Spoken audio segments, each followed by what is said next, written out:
313,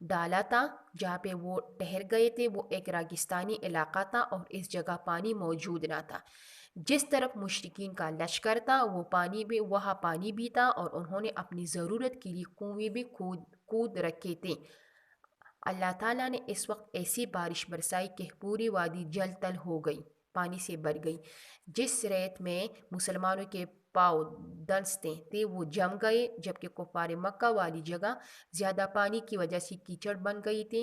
نبی کریم صلی اللہ علیہ وآلہ وسلم نے مسلمانوں کی کم تعداد کو دیکھ کر اللہ تعالیٰ کی حضور یعنی اللہ تعالیٰ کے سامنے اللہ تعالیٰ کی بارگاہ میں دعا فرمائی کہ اے پروردگار، یہ بے سر و سامان مجاہد یہاں تیرا نام بلند کرنے آئے ہیں، اگر یہ مٹھی بھر مسلمان ختم ہو گئی تو پھر دنیا میں کوئی تیرا نام لینے والا نہ ہوگا۔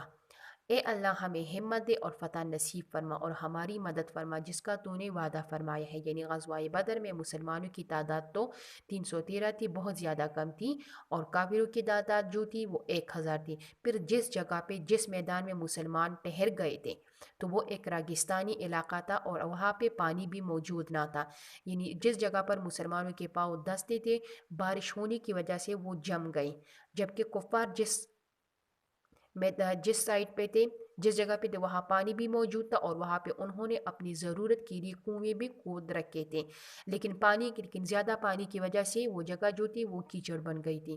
مسلمانوں کی کم تعداد کی طرف دیکھ کر نبی کریم صلی اللہ علیہ وآلہ وسلم نے اللہ تعالیٰ سے دعا مانگی کہ اے پروردگار، یہ بے سر و سامان مجاہد یہاں تیرا نام بلند کرنے آئے ہیں، اگر یہ مٹھی بھر مسلمان بھی ختم ہو گئے تو پھر دنیا میں تیرا نام لینے والا نہ ہوگا۔ اے اللہ ہمیں ہمت دے اور فتح نصیب فرما اور ہماری مدد فرما جس کا تو نے وعدہ فرمایا ہے۔ یعنی غزوہ بدر میں اللہ تعالیٰ نے مسلمانوں کی مدد کی۔ اب نیکسٹ پیج کی طرف دیکھیں، صفحہ نمبر 69۔ آپ صلی اللہ علیہ وآلہ وسلم نے مسلمانوں کی صفحہ بندی فرمائی۔ سب سے پہلے کفار کی طرف سے عتبہ، شیبہ اور اس کا لڑکا ولید میدان میں آئے اور انہوں نے مسلمانوں کو مقابلے کے لیے للکارا۔ مسلمانوں کی طرف سے حضرت علی رضی اللہ تعالیٰ عنہ، حضرت حمزہ رضی اللہ تعالیٰ عنہ اور حضرت عبیدہ رضی اللہ تعالیٰ عنہ مقابلے کے لیے آئے اور تینوں کافروں کو واصل جہنم کر دیا۔ اس کے بعد عام لڑائی شروع ہو گئی۔ اللہ تعالیٰ نے مسلمانوں کی مدد کے لیے فرشتے بھیجے، کافروں کے بڑے بڑے سردار مارے گئے اور وہ میدان چھوڑ کر بھاگ نکلے۔ 70 کافر مارے گئے اور اتنے ہی قیدی بنا لیے گئے۔ مسلمانوں کا بہت کم نقصان ہوا، صرف 14 مسلمانوں نے جام شہادت نوش کی۔ یعنی غزوہ بدر میں کافروں کی جو 70 کافر مارے گئے تھے اور 70 کے قریب قیدی بنا لیے گئے تھے، جبکہ مسلمانوں کا بہت کم نقصان ہوا تھا، صرف 14 مسلمان جو تھے وہ غزوہ بدر کی لڑائی میں شہید ہوئے تھے۔ اب دیکھیں نیکسٹ پیراگراف، ننھے مجاہدوں کی جان نثاری۔ اس غزوہ میں دونوں عمر مجاہد حضرت معاذ رضی اللہ تعالیٰ عنہ اور حضرت معیذ رضی اللہ تعالیٰ عنہ بھی شریک تھے۔ انہوں نے سن رکھا تھا کہ ابو جہل نبی کریم صلی اللہ علیہ وآلہ وسلم کا سب سے بڑا دشمن ہے۔ ان دونوں ننھے مجاہدوں نے ابو جہل کے بارے میں پوچھا اور اس کو قتل کرنے کے لیے دوڑے۔ حضرت معاذ رضی اللہ تعالیٰ عنہ نے ابو جہل پر وار کیا تو ابو جہل کے بیٹے اکرمہ نے حضرت معاذ رضی اللہ تعالیٰ عنہ کے کندھے پر تلوار مار کر ان کا بازو کاٹ دیا۔ بازو چمڑے سے لٹکا ہوا تھا تو حضرت معاذ رضی اللہ تعالیٰ عنہ نے اپنے پاؤں کی مدد سے لٹکا ہوا بازو الگ کر کے ابو جہل کا مقابلہ کیا اور اسے ہلاک کر دیا۔ اب غزوہ بدر کے نتائج کے بارے میں پڑھتے ہیں۔ غزوہ بدر کے نتائج مسلمانوں کے حق میں بہت اچھے نکلے۔ چند ایک نتائج درج ذیل ہے۔ فرسٹ نمبر کیا ہے؟ مسلمان اگرچہ تعداد میں کم تھے لیکن ان کا خوف کفار کے دلوں میں بیٹھ گیا۔ سیکنڈ نمبر، غزوہ بدر کے بعد لوگ جوق در جوق اسلام قبول کرنے لگے۔ مسلمانوں کو اللہ تعالیٰ کی غیبی مدد کا بھرپور یقین ہو گیا۔ مسلمانوں نے جنگی قیدیوں سے اچھا سلوک کیا جس سے لوگ اسلام کی طرف مائل ہونے لگے۔ کفار میدان جنگ میں بہت سا سامان چھوڑ کر بھاگ گئے تھے اور وہ سامان مسلمانوں کے پاس مال غنیمت کے طور پر جمع ہو گیا جس سے مسلمانوں کی طاقت میں اضافہ ہو گیا۔ یہ اسٹوڈنٹس غزوہ بدر کے نتائج۔